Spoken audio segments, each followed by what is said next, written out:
The humid Washington, D.C. air hung heavy over Capitol Hill as Congresswoman Marjorie Taylor Greene adjusted her microphone with deliberate precision.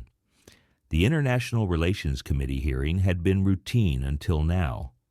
Discussions about African development aid trade partnerships and diplomatic relations dragged on for hours. But MTG had other plans brewing in her mind. Her staff had briefed her extensively on President Ibrahim Traoré's recent speeches about African sovereignty and economic independence, and she saw a golden opportunity to make headlines that would dominate the news cycle. I'm tired of these African leaders lecturing us about democracy while their own countries struggle with basic infrastructure, she declared, her voice cutting through the chamber's murmur like a knife. The C-SPAN cameras captured every word, every gesture as she continued with growing intensity.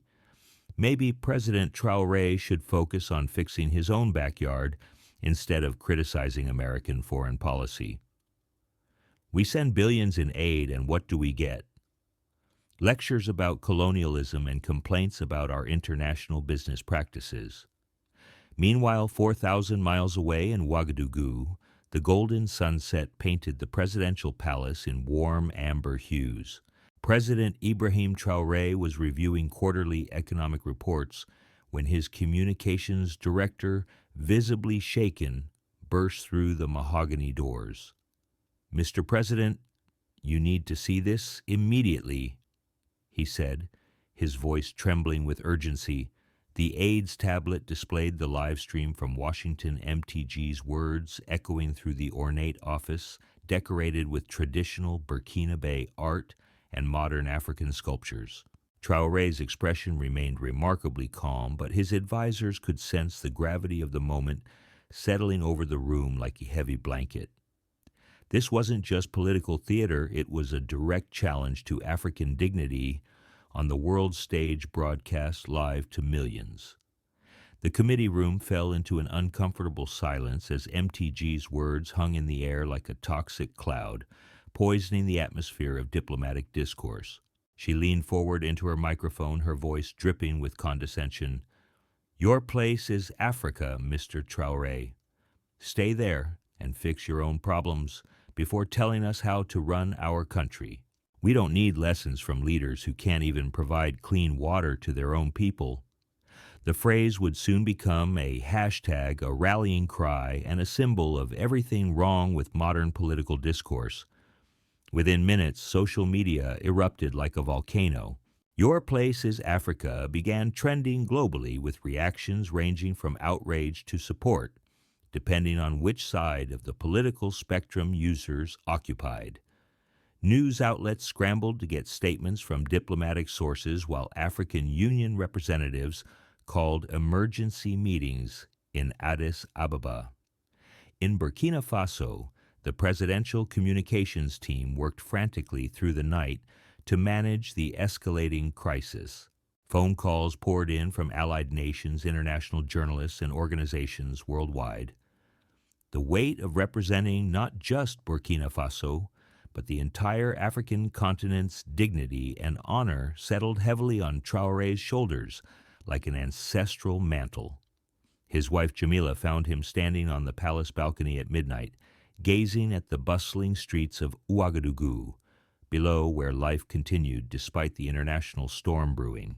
"The world is watching," she said softly, placing her hand on his shoulder.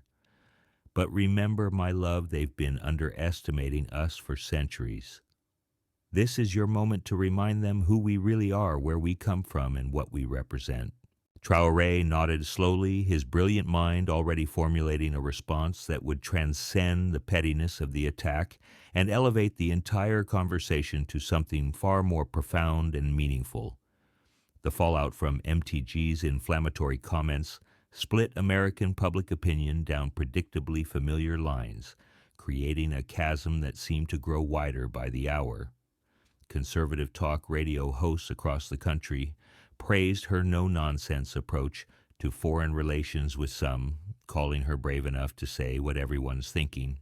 Meanwhile, progressive commentators condemned what they saw as blatant racism, disguised as patriotism, with several demanding formal censure proceedings.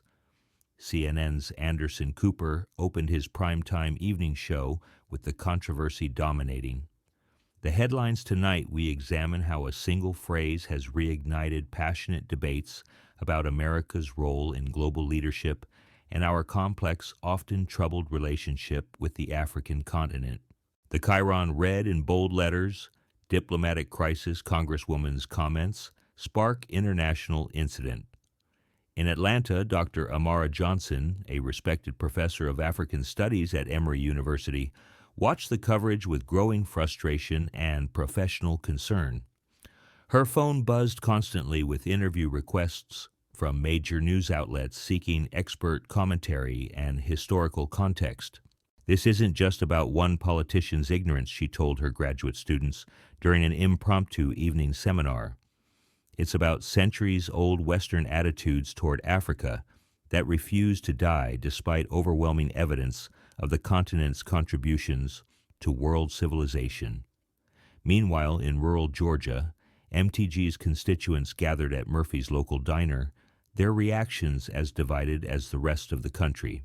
"She's just saying what we're all thinking," declared Tom Patterson, a retired factory worker, sipping his third cup of coffee. But across the crowded room, Maria Santos, a dedicated high school teacher, shook her head in dismay. "This is embarrassing on a global scale. We're supposed to be leaders, not playground bullies."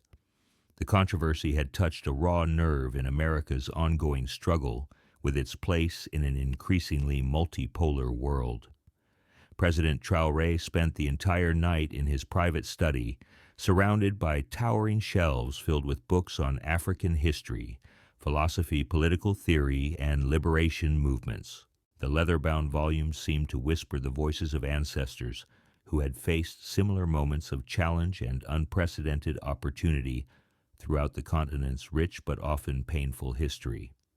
He pulled out a worn, well-marked copy of Frantz Fanon's revolutionary work, The Wretched of the Earth, its pages yellowed with years of intensive study and reflection.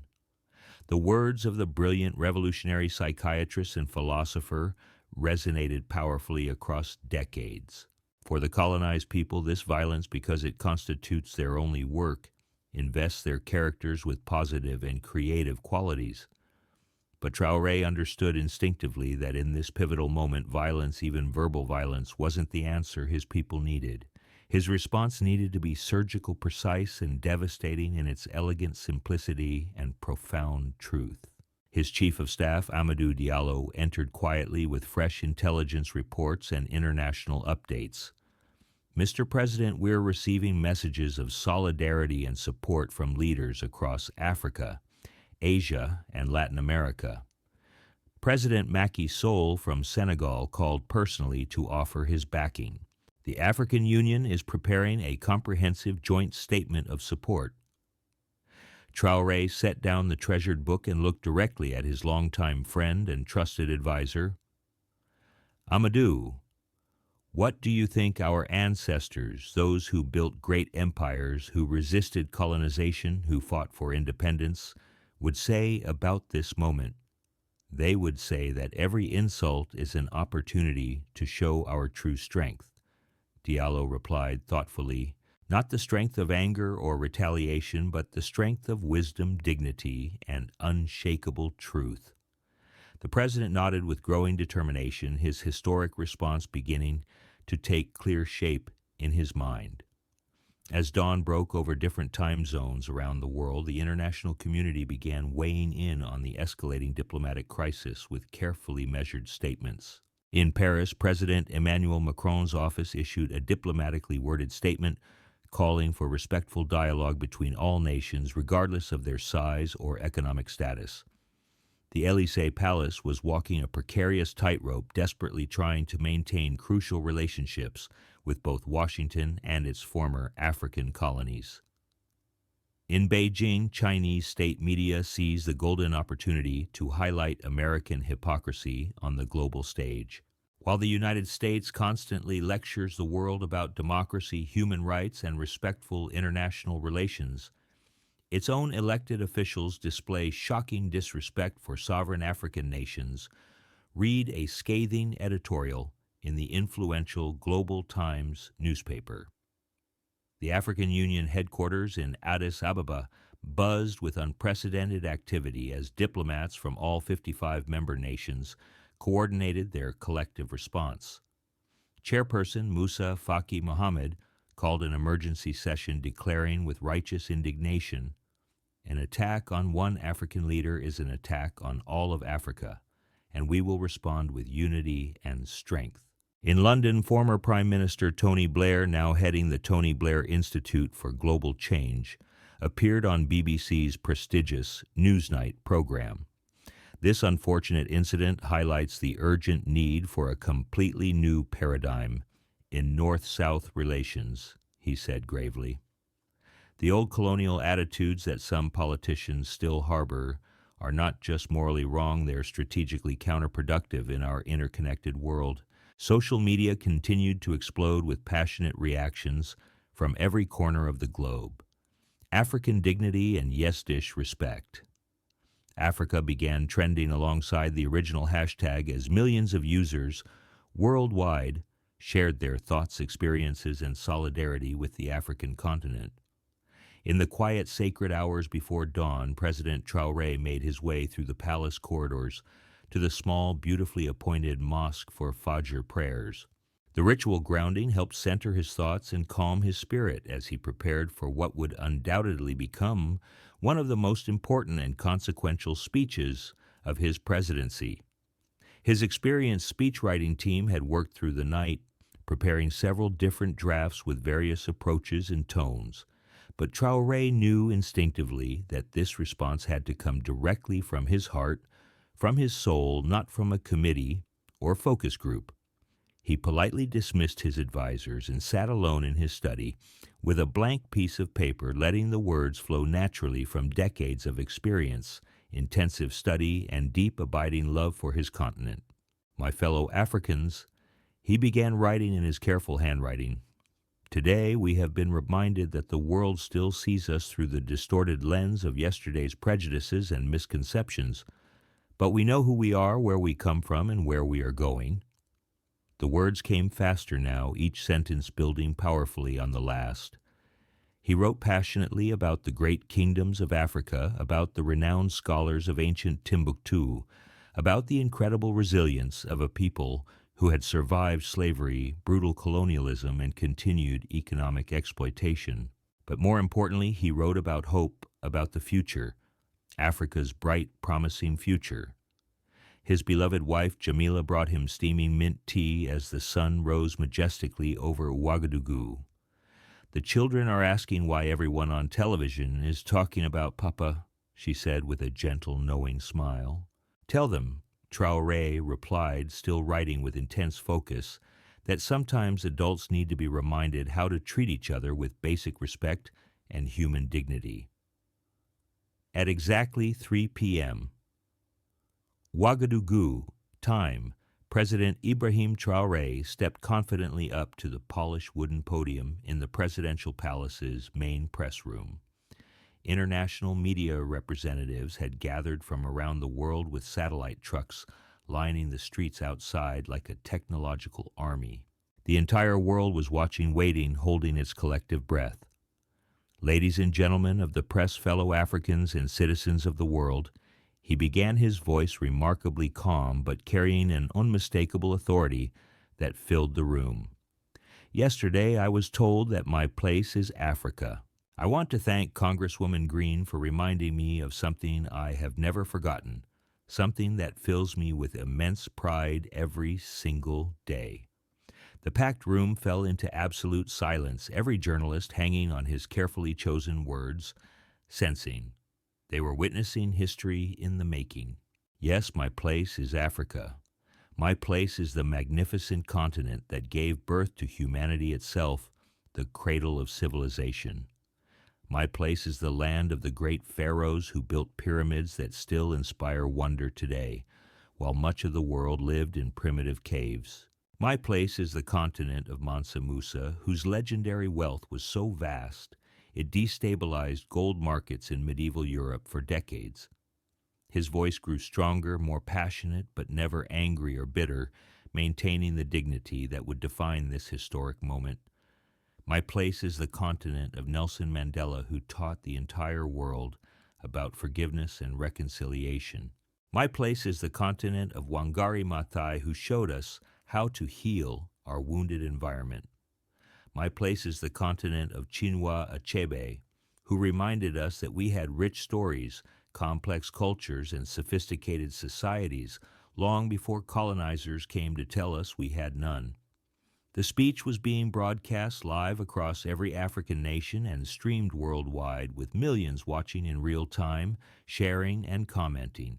President Traoré continued his words, now flowing like a mighty river, breaking through a dam, carrying the hopes and dreams of an entire continent. But let me tell you what else. Africa is Congresswoman Green. Africa is the continent that has been feeding the world with its precious minerals and natural resources while our own children go hungry. Africa is the continent whose wealth built the magnificent European and American cities, while our infrastructure was deliberately neglected and undermined. The International Press Corps scribbled furiously in their notebooks, recognizing they were witnessing a historic moment that would be studied and quoted for generations to come. Africa is the continent that welcomed your ancestors with open arms when they desperately needed refuge, that fought courageously alongside you in 2 devastating world wars, that stood with you during your civil rights movement when justice seemed impossible. Africa is the continent that continues to extend its hand in friendship and partnership, despite centuries of exploitation, extraction, and broken promises. In Washington, MTG's office had gone completely silent as staffers watched the speech unfold on multiple screens. The Congresswoman herself sat frozen in her leather chair, her usual bravado and confidence replaced by an uncomfortable recognition that she had awakened something far more powerful and articulate than she had ever anticipated. So yes, my place is Africa, Traoré declared his voice now, carrying across continents through social media shares and live news broadcasts. And from this place, this proud, resilient, magnificent place, I will continue to speak truth to power. I will continue to demand that Africa be treated as an equal partner in global affairs, not a charity case or a source of pity. I will continue to insist that African voices be heard and respected in global conversations about our shared future and common destiny. The speech was rapidly becoming a masterclass in dignified resistance, each word carefully chosen to elevate the discourse rather than diminish it, to build bridges rather than walls. Within just hours of President Traoré's powerful speech, the global reaction was absolutely unprecedented in its scope and intensity. My Place is Africa began trending worldwide as people from every continent shared their own personal stories of pride, resilience, identity, and belonging. The hashtag became a rallying cry for dignity in the face of discrimination, for respect in the face of prejudice. In New York, United Nations Secretary General Antonio Guterres issued a comprehensive statement praising Traoré's eloquent and powerful reminder of Africa's immense contributions to human civilization and its rightful place in global leadership and decision-making.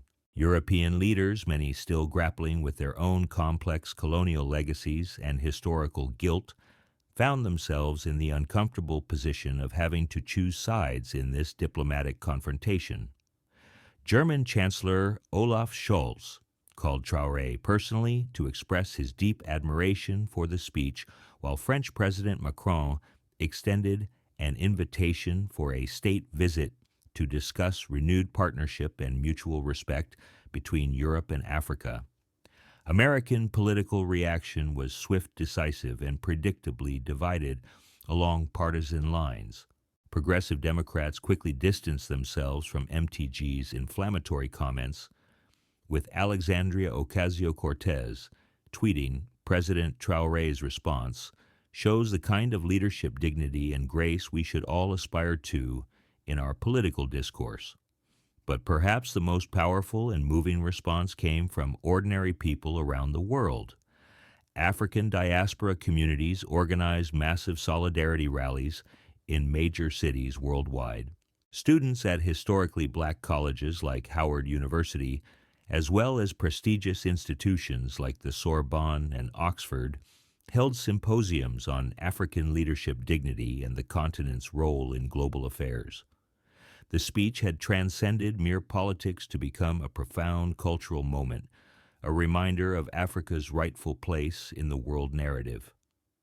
3 months later, President Traoré's historic response had been viewed over 100 million times across various digital platforms, translated into dozens of languages, and was being studied in political science courses at universities worldwide. What had begun as a moment of intended humiliation had transformed into a global conversation about respect, dignity, and the transformative power of principled leadership in an increasingly divided world. MTG, meanwhile, faced formal censure from her own Republican Party leadership and watched her approval ratings plummet dramatically, even in her traditionally supportive home district. The incident had backfired spectacularly, turning her into a symbol of everything wrong with American political discourse while simultaneously elevating Traoré to international statesman status.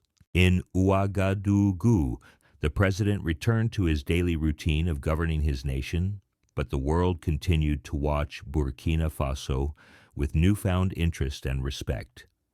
Foreign investment inquiries increased substantially, diplomatic visits multiplied, and young Africans across the continent found new pride and confidence in their identity and heritage. Papa, his young daughter, asked him one peaceful evening as they walked together through the palace gardens, "Why did that lady say such mean things about Africa and about us?"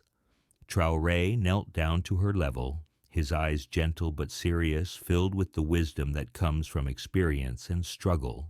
"Sometimes, my dear daughter, people say hurtful things because they're afraid. They're afraid of losing their power, afraid of admitting they were wrong, afraid of seeing others as equals and treating them with the respect they deserve. But you weren't mean back to her," she observed with the clarity that only children possess. "No," he smiled warmly, "because the strongest response to hatred is not more hatred, but truth spoken with love and dignity. That's how we change the world, one truth at a time, one heart at a time." As the sun set magnificently over Ouagadougou, painting the sky in brilliant oranges and purples, President Ibrahim Traoré knew that his words had done more than defend Africa's dignity. They had reminded the entire world that true leadership comes not from putting others down, but from lifting everyone up to their highest potential.